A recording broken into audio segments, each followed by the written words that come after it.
सहारा न्यूजमध्ये आपल्या सर्वांचे स्वागत आहे। आज आपण पत्रोड गावामध्ये आणि मेलघाट मतदारसंघातील पत्रोड गाव हा खूप निर्णायक ठरतो आणि अशातच आपल्यासोबत महाविकास आघाडी आणि महायुतीचे जे पदाधिकारी आहेत ते आपल्यासोबत जुळले थेट आपण त्यांची जाणून घेऊया। आता निवडणुकीची रणधुमाळी चालूच आहे आणि नुकतंच काही वेळ राहिलेला आहे निवडणूक संपवण्यासाठी।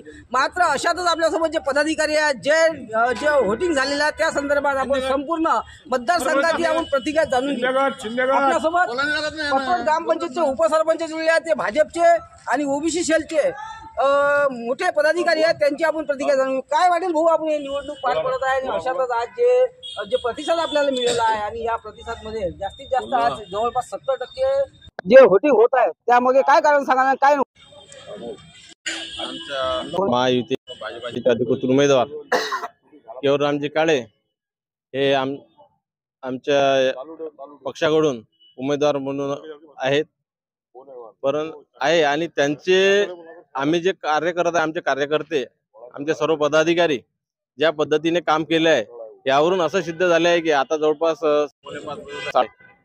आतापर्यंत जवळपास 65% वर पतोडमध्ये वोटिंग झालेलं आहे।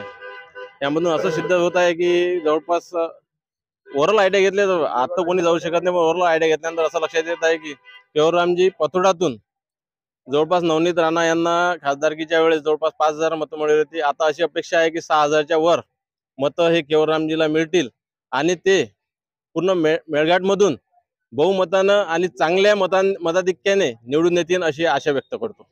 काय सांगाल भाऊ निवडणुकीमध्ये? मेळघाटातून बीजेपीची सीट महायुतीची हे निवडून येणार आहे आणि 6000 वोटनं ती निवडून येणार आहे। कारण आपण जर गणित पाहिलं तर 3 विभाग पडल्या जातात मेळघाटमध्ये, एक प्लेन एरिया, धारणी विभाग आणि चिखलदरा विभाग। आणि चिखलदरा विभाग आणि प्लेन एरियातून केवळरामजी काळे यांचं जे चिन्ह आहे कमळ याच्यावर शिक्कामोर्तब झालेला आहे आणि प्रत्येक जण असं म्हणतो की ह्या निवडणुकीत जी मुख्यमंत्री जी लाडकी बहीण आहे त्याचा असर पडलेला आहे आणि सगळ्या महिलांनी म्हणजे महिलांनी जर 50% वोटिंग इथं जर केलं तर 50% पैकी जास्तीत जास्त महिलांनी बीजेपीला वोटिंग केलेलं आहे आणि त्यामुळे बीजेपीची सीट इथं निवडून येणार। काय कारण ते जास्तीत जास्त महिलांनी केलं? लाडली बहीणचा फरक पडला आहे? अर्थातच लाडली बहीणचा त्याच्यात फरक पडलेला आहे। लाडली बहीण ही प्रत्येक स्त्री त्या योजनेचा फरक प्रत्येक स्त्रीला मतदानातून करता यावं म्हणून मतदान ते सर्वस्वी बीजेपीला करणार आहे। आपल्यासोबत अजयजी दुबे आहेत जे भाजपाचे कार्यकर्ते आहेत त्यांची आपण प्रतिक्रिया जाणून क्या भैया क्या लगता है इस चुनाव में? इस चुनाव में सिर्फ केवल राम ही राम है और कमल का फूल ही चुन के आएगा, क्योंकि दूसरी जो पार्टियां थी उनका भी समर्थन मिला है हम लोगों को। नहीं खुल के तो अंदर अंदर ही चल रहा है सब और भारी बहुमतों से पतरोड में तो सबसे ज्यादा आगे कमल ही कमल रहेगा। इसके पहले भी कमल रहा है? नहीं, इसके पहले भी कमल रहा है, लेकिन इस समय अभी जो ये जो 1500 रुपये जो चल रहे हैं और जैसे ये चुनाव खत्म होगा अभी अगली जो किस्त आने वाली 300 रुपये आएगी, इसलिए और ज्यादा भारी बहुमतों से कमल ही खिलेगा। आपल्यासोबत कांग्रेसचे ज्येष्ठ जे कार्यकर्ते आहेत आणि पदाधिकारी आहेत यांची आपण प्रतिक्रिया जाणूं। क्या लगता है इस चुनाव में क्या होगा? अभी जो लाडली बहन का भी फर्क गिरा है, प्रतिशत जो वोटिंग में बढ़ गया है, क्या बताएंगे आप? लाडली बहन ये अभी देखिए क्या 5 साल से 2.5 साल से तुम्हारी सरकार थी, तब कहाँ गई थी लाडली बहन? आज हमने भी बोला है कि बनने करेंगे स्कीम, 3000 देंगे। तुम तो कितने दे रहे? 1500, हम 3000 देंगे, बनने करेंगे। और एक बात ख्याल रखो, कांग्रेस सदियों से गरीबों की दाता रही है और रहेंगी। रहा सवाल कि हाँ पंजा और कमल खिल रहा, तो इतना याद रखना कि ये पथरोट है, यहाँ जो मतदाताओं की रेंज है ये बरोबर ज्यादा में ज्यादा कोई भी 500 या 700 वोट से आगे रहेगा, इससे ज्यादा कोई नहीं रहता है, ये अंतिम सत्य है। आपल्यासोबत महाविकास आघाडीतील घटक पक्ष शिवसेनेचे उपतालुका प्रमुख आणि माजी सरपंच प्रमोद डिके आपल्यासोबत जुळले आहेत।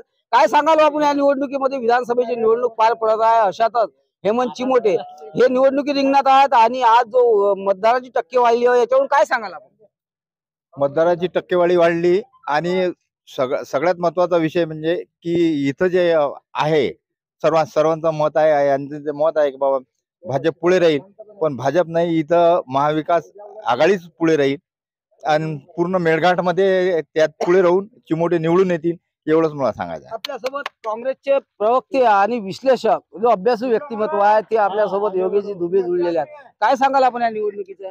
सर्वप्रथम मी आपल्या माध्यमातून सर्वांना सांगू इच्छितो की आमचं जे गाव आहे यामध्ये निवडणुका येत राहतील जात राहतील, परंतु वातावरण खेळीमेळीचं आहे. हे याच्यातून सिद्ध होतं की आता बीजेपीचे लोक, आम्ही काँग्रेसचे, हे आमच्या महाविकास आघाडीची मंडळी सर्व आम्ही एका ठिकाणी आहोत आणि 5 वाजता नंतर पुन्हा एका ठिकाणी होतो इलेक्शन संपल्यानंतर. त्यानंतर दुसरा विषय असा आहे की मेळघाटमध्ये जे मतदान झालेलं आहे ते आता सध्या पथोडमध्ये 70% जवळपास झालेलं आहे. मागच्या वेळेसही थोड्या मतांना आम्ही गावात मागं होतो लोकसभेच्या वेळेस, परंतु उमेदवार लोकसभेत आमचा विजय झाला होता. त्यामुळे आम्हाला पुन्हा विश्वास आहे. नाही भाऊ, मागच्या वेळेस तुमचा हे झाला होता, विजय उमेदवार झाला, पण मात्र टक्केवारी कोणाला मिळाली? नवनीत राणा लीडवर होती मेळघाटमध्ये. जरूर नवनीत राणा पत्रोडमध्ये हा पत्रोडमध्ये मी सांगून आलो की मागच्या वेळेस बा पत्रोडमध्ये लोकसभेच्या वेळेस विरोधी पक्षाचा उमेदवार आघाडीवर होता, परंतु निर्णायक मतामध्ये आघाडी घेऊन 19,000 मतांना आमचा लोकसभेचा उमेदवार विजय झाला आणि पुन्हा तोच कार्यक्रम पुनरावृत्ती होईल. त्या कार्यक्रमाची पुनरावृत्ती होईल. म्हणजे याला तुम्ही स्पष्टीकरण देता की भाजप इथं 1 नंबरवर राहणार? हा, पत्रोडमध्ये भारतीय जनता पक्षाचं लाडली बहिणा या योजनेमुळे जे टक्केवारी त्यावेळेस वाढलेली होती, आता याच्यात 5-10% टक्केवारीची वाढ झाली. नाही, त्यापेक्षा वाढणार नाही, कारण त्यावेळेस 2 पक्षात लढत होती. यावेळेस इथं काही प्रमाणात मतदान बॅटला सुद्धा गेलेलं आहे राजकुमारजी पटेलना. त्यामुळे आकडा तो नसेल, परंतु त्यांना आघाडी असेल हे मी कबूल करतो. परंतु मेळघाटमध्ये उत्तर जे भेटन तो 50-50 मतांना निघल अशी आम्हाला अपेक्षा आहे. व्होटिंगचा पर्सेंटेज सुद्धा वाढलेला आहे, त्यामुळे लाडली बहिणीचा फरक पडला असं? नाही, इलेक्शन जेव्हा स्थानिक लेवलवर येते तेव्हा ऑटोमॅटिक पर्सेंटेज वाढत असते. लोकसभेला समजा 65 झाला असेल, विधानसभेला 70-75 झाला असेल, उद्या जर जिल्हा परिषदेचं ते 85 पर्यंत जाईल, ग्रामपंचायतीनं 95 पर्यंत जाऊ शकते. कारण इलेक्शन जितकं खालच्या स्तरावर म्हणजे खाली येते त्या हिशोबाने ते मतदानाचा पर्सेंटेज वाढत असते. कार्यकर्ते जुटत असतात, उत्साह वाढत असते. जवळचा माणूस जितका जवळचा असेल त्या प्रमाणात लोक मतदान करत असतात. आपण अभ्यासू आहे आणि अभ्यासू हिशोबाने आतापर्यंत जेवढे निवडणुका झालेल्या आहेत यामध्ये भाजप हा वरचढ चढलेला आहे. काय सांगाल आपण? काहीच नाही आहे, याच्यात एकही उमेदवार स्वतःचा नाही आहे. मागच्या वेळेस जेव्हा ते विधानसभा लढले तर नवीन उमेदवार आणून प्रोजेक्ट केला होता. आता तर आमचाच उमेदवार यांनी पळवलेला आहे. त्यामुळे यांच्या येईल दुसऱ्याचे पोरं दत्तक उमेदवार कोणी असो, पण मतदाराची टक्केवारी पत्रोडमध्ये भाजपची जास्त राहतो. आमचा त्यावेळेसचा तो लोकप्रिय उमेदवार होता. त्याच्या लोकप्रियतेला पाहून येईल आमचे धावते पैसे म्हणत आहेत ते दत्तक घ्यायचा पूर्वीपासून शोक आहे. पुऱ्या जिल्ह्यात तेच रुमर आहे. जे 8 मतदारसंघ जवळपास आपल्या जिल्ह्यामध्ये आहेत पैकी यांच्या स्वतःचा कॅडर बेस एकमेव उमेदवार कोणी असेल तर ते अडसळ आहेत. अरुण अडसळचे चिरंजीव. त्यानंतर पहा अमरावतीमध्ये सुलभाताई घोळके आहेत, आमच्याच उमेदवार होत्या मागच्या वेळेस. तिवशामध्ये राजेंद्र वानखडे आहेत, शिवसेनेच्या धनुष्यबाणावर उभे होते, ठाकरे साहेबांचे कार्यकर्ते होते. मेळघाटमध्ये आमचाच उमेदवार त्यांनी पळवलेला आहे. त्याच्यानंतर दर्यापूरमध्ये शिवसेनेचाच कॅन्डिडेट होता मागच्या वेळेस, ते ठाकरे साहेबांचे कॅडर बेस कार्यकर्ते आहेत. त्याच्यानंतर अचलपूरमध्ये जो त्यांचा उमेदवार आहे तो मनसेमधून आलेला आहे. याच्या नेत्यानं याचा पक्ष नाही वाढवला, मतदार जरूर वाढले याच्यातून. एक या निवडणुकीमध्ये हे झालं आहे की चिमोटे यांच्यासाठी कुठेतरी म्हणजे काँग्रेस ही घबरावली होती आणि जे प्रहारचे जे कार्यकर्ते आहेत राजकुमार पटेल हे शेवटच्या क्षणी नवनीत राणा यांची जिरवण्यासाठी काँग्रेसला समर्थन देणार असं जे प्रसार माध्यमातून झालेलं आहे त्या संदर्भात त्यांच्या प्रतिक्रिया सुद्धा जायचं. काय सांगाल आपण यामध्ये? असं काहीच झालं नाही. ते त्याच्या जागी लढले. राजकुमार पटेल आताही लढतीत आहेत. ते चुकीची वल्गना होती असं माझं स्वतःचं ठाम मत आहे. ते खरं असून खोटं असून ते त्या वल्गनापासून राहिलं. माझं ठाम मत आहे राजकुमार पटेल आजही लढतीत आहेत. राजकुमार शेवटी राजकुमार आहे हे सर्व मेळघाटात कबूल करावं लागल. हे विजय होऊ शकते की कदाचित ते निवडणूक हरतील जिंकतील तो नंतरचा विषय. पेटी फुटल्यानंतर काही होऊ शकते, परंतु असं काहीच झालेलं नाही. राजकुमार 100% लढतीत आहे आजही आणि लढत तिहेरी आहे. निकाल काही लागू शकते. आम्ही आमच्या परीनं या मतदारसंघाला सुशिक्षित उमेदवार देण्याचा प्रयत्न केला. दुसरी गोष्ट, आपल्या परिसराच्या हिशोबानं तो उमेदवार परतवाड्यात जवळ होता. उद्या जर आमदाराचं काम पडलं तर, कारण केवलरामजी आमच्या सिंबालवर एक वेळा निवडून आले होते, ते निष्क्रिय आहेत. त्याची लोकप्रियता किती काही लोकांच्या मते असं आहे की हे काँग्रेसची उमेदवार राहिलेले आहेत आणि केवलराम काळेच्या स्वभावामुळे काही काँग्रेसचे मत हे केवलराम काळेला मिळाले यामध्ये काय सांगा. ज्याप्रमाणे भारतीय जनता पक्ष हा कॅडरबेस पक्ष आहे, त्याप्रमाणे काँग्रेसचा कार्यकर्ता सुद्धा कॅडरबेस कार्यकर्ता आहे, प्रशिक्षित कार्यकर्ता आहे आणि स्वतःच्या मतावर ठाम आहे. त्याची धर्मनिरपेक्ष प्रवृत्ती आहे. तो प्रत्येक वेळेस सेक्युलरिझम या मुद्द्यावर मतदान करत असते. बटेंगे कटेंगे, हिंदू मुस्लिम हा त्यांचा मतदान करण्याचा अजेंडा नसतो. त्यांचा अजेंडा हा विकासावर असतो. कारण आपण आज 2014 साली 6,000 रुपये सोयाबीन विकलेला आहे. आज सोयाबीन 4-4.5 रुपयाच्या जवळपास विकून राहिलो. शासनानं डिक्लेअर केलं होतं की बा आम्ही उद्या MSP वर सोयाबीन घेऊ. एक पोतं कोणी ऐकलं असेल तर त्या माणसाची मला ना आणून द्या. घोषणा हा अलग विषय आहे आणि त्याची अंमलबजावणी, काँग्रेस पक्ष हा घोषणा करण्यात कमी आणि अंमलबजावणी करण्यात जास्त विश्वास ठेवणारा पक्ष आहे. तोच आमचा अजेंडा आहे. आम्ही विकासाच्या अजेंड्यावर निवडणूक लढलो. कदाचित लोकांना तो पत्नी पडला असेल, विजय आमचा होईल. कदाचित आमचा मुद्दा नाही पटला असेल, लोकांना हिंदू मुसलमान या विषयात जर इंटरेस्ट असेल तर कदाचित भारतीय जनता पक्षाचा. काय सांगाल तुम्ही, उमेदवार चोरण्याचे प्रयत्न करता म्हणते पुऱ्या संपूर्ण जिल्ह्यामध्ये, उमेदवार तुमचा नाही राहत, काय सांगाल तुम्ही यावर. उमेदवार चोरण्याचा वगैरे काही विषय नसते. विषय हा असते की व्यक्ती कसा आहे. मला एक सांगा, मेळघाटमध्ये जास्तीत जास्त व्यक्तीनं कशा पद्धतीने काम केलं आणि व्यक्ती कसा आहे तुम्ही तेच पाहाल ना. मला सांगा, चोरण्याचा विषय काय असते. 1.5 वर्षापूर्वी 2 वर्षापूर्वी जर पक्षात एखादा व्यक्ती आला आणि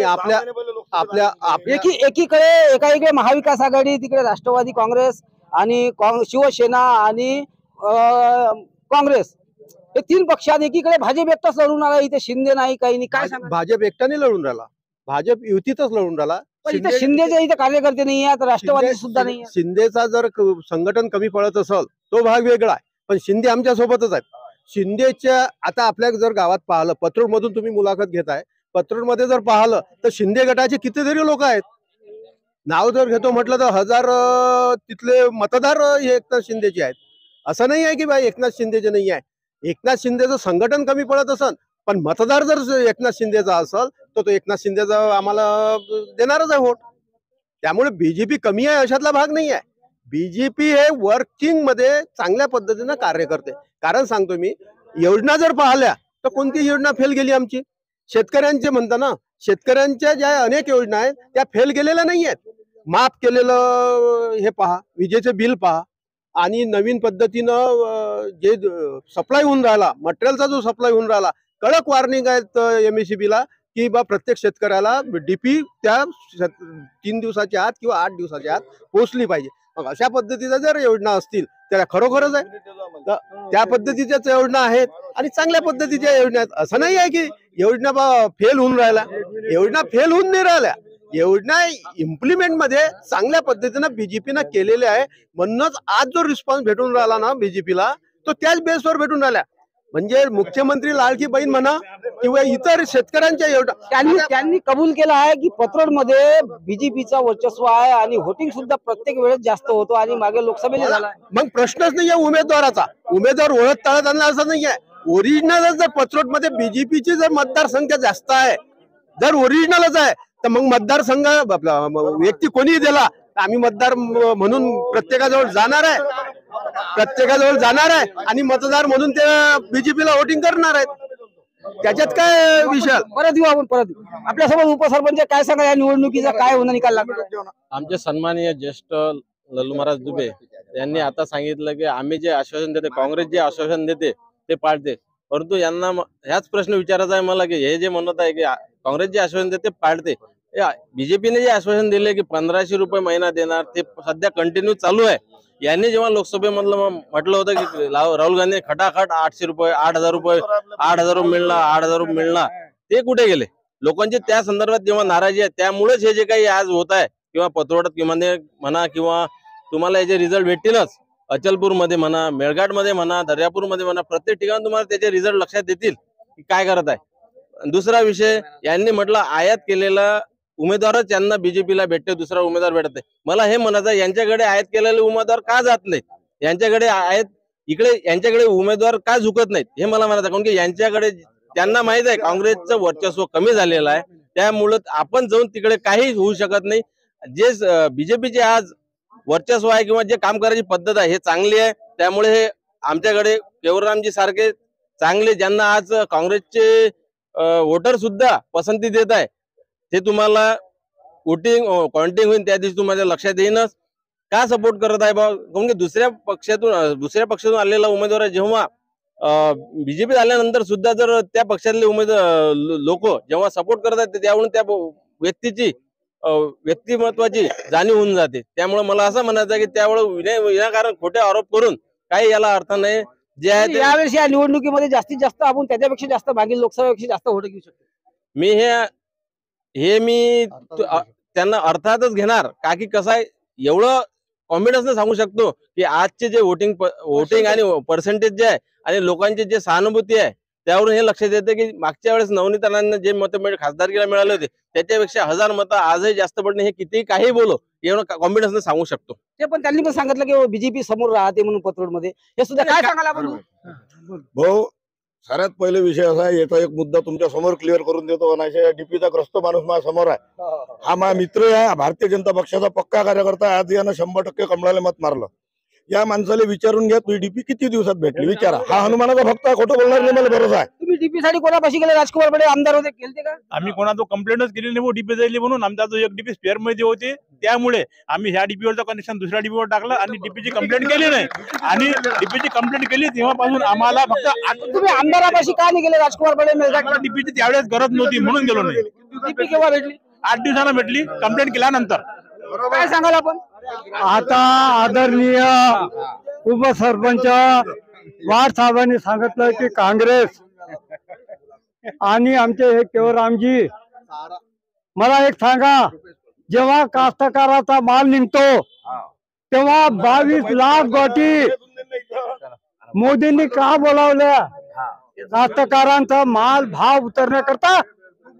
जेव्हा तुरीला भाव भेटते तेव्हा दक्षिण आफ्रिकातून ऐकून घ्या, दक्षिण आफ्रिकातून तूर बोलावली आणि कास्तकाराला जो भाव मिळाला होता तो भेटला नाही. आता राहिला केवलरामचा प्रश्न. तर मी सांगतो केवलरामनी काँग्रेस का सोडली? फक्त इतकं सांगा, आम्ही त्यांचं काम करतो. तिकीट भेटत नाही म्हणून काँग्रेसच्या लोकांनी केवलरामने व्होट मारले असं तू चर्चा आहे गावामध्ये. गलत. लक्षात ठेवा, फक्त आपला विकास केला, आपला विकास केला. कॉलेज घेतली, DAP कॉलेज घेतली आणि स्वतःचा विकास केला, मतदारचा विकास केला नाही. आम्ही काम करतो सिर्फ कमल. अरे आपल्यासोबत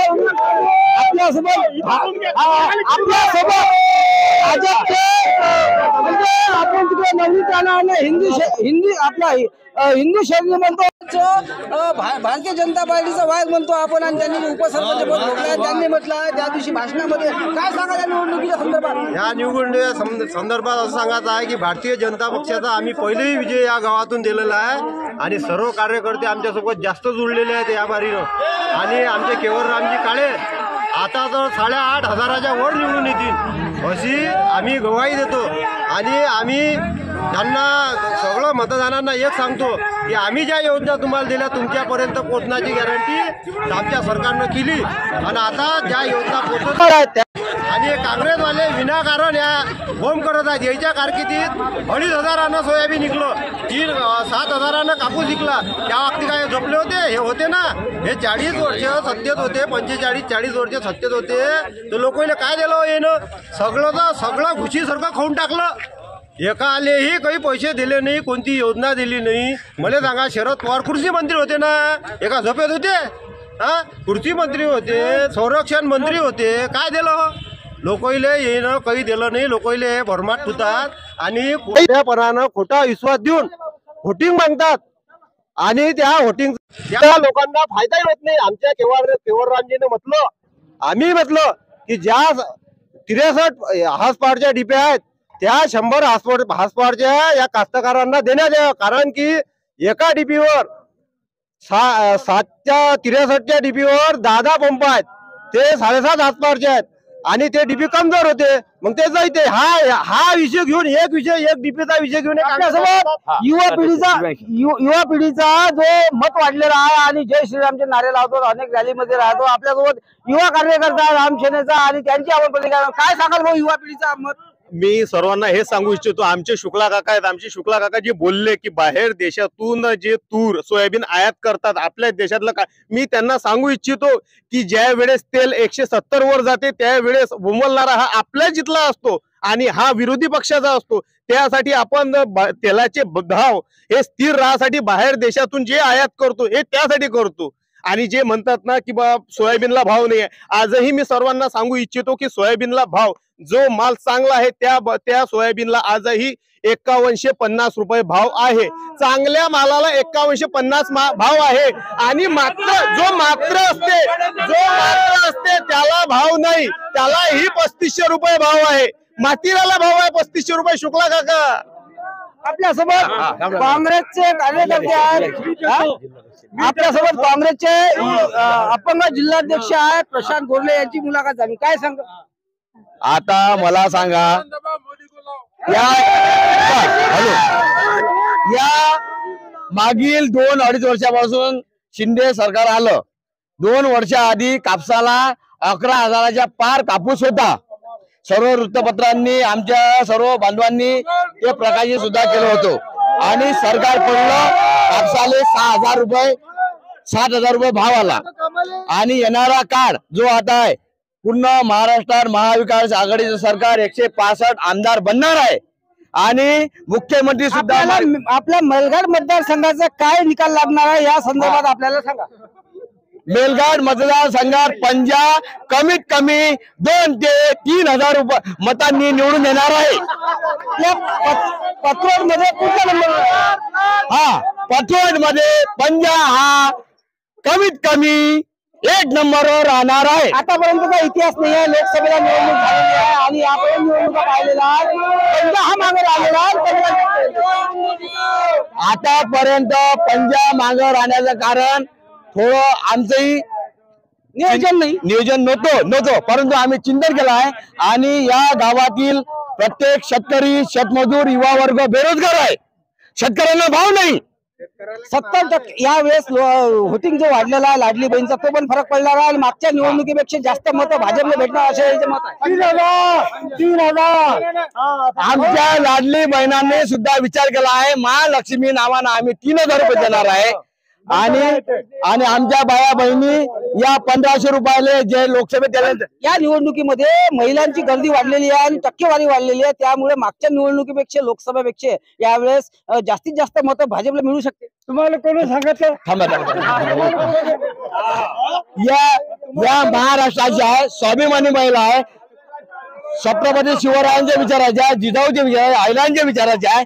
या महिला 1,500 रुपयाला बळी पडणार नाही आहे. या महिला जे आमचे लेकरं बेरोजगार शिकलेले, जे शेतकरी वर्ग आहे नाराज आहे, याला मतदान करणार आहे आणि सर्वाधिक जास्त माझा पातोड सर्कल मध्ये सर्वाधिक जास्त काँग्रेसला मतदान पडणार आहे. आपण सर्वांच्या प्रतिक्रिया जाणल्या, आपण डिबेट जाणून घेतली आहे. प्रत्येकाच्या सर्वांनी सांगितलेलं आहे की या निवडणुकीमध्ये इथं भारतीय जनता पार्टीचा वलय राहिलेला आहे आणि मागच्या वेळेस जवळपास खासदारकीला नवनीतला खूप मोठा पर्सेंटेज मिळालेला होता आणि त्यापेक्षा जास्त मतदारांची टक्केवारी वाढलेली आहे. आणि त्यामध्ये काँग्रेसच्या कार्यकर्त्यांनी सुद्धा कबूल केलं आहे की पतरोड मध्ये भारतीय जनता पार्टीचा मताधिक्य जास्त आहे आणि यावेळेस सुद्धा तेच होणार आहे आणि हे सर्व भाकी जागितलेलं आहे. आणि मेळघाट मतदारसंघाचा निकाल आता नेमकं काय लागणार आहे याकडे सर्व जनतेचे लक्ष लागणार आहे. सहारा समाचारसाठी निलेश भालेराव सह रुपेश फडकुंडे, अमरावती.